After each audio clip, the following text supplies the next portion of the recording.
let a star have lots of happy customers. Let's go and make them even happier. Come on. Hello, how are you doing? Good. We're going to go and speak to some people, offer some biscuits around. Gents, would you like a little biscuit here on the star stand? Well, why not? And so, do you like your star machine? Yes, we do. We've got a auto shop full of them. And why do you like your star machine? So they're very reliable. And they just run 24/7.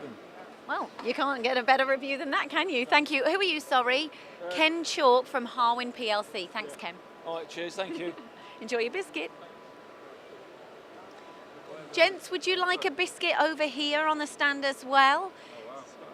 May I ask you, Paul Rollins from Cadle Engineering, do you have star machines in your workshop? We don't, no. But why are you on the star stand today then?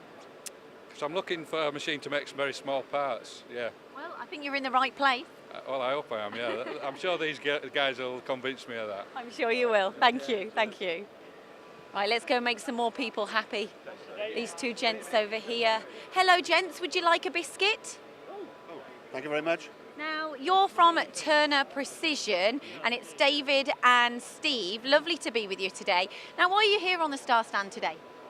We've got a star, we've got an older machine, an SR20, R2, and it's just nice to see, keep up with the current technology. Okay, and what do you think? Say that again? I'm with him. Enjoying happy biscuits.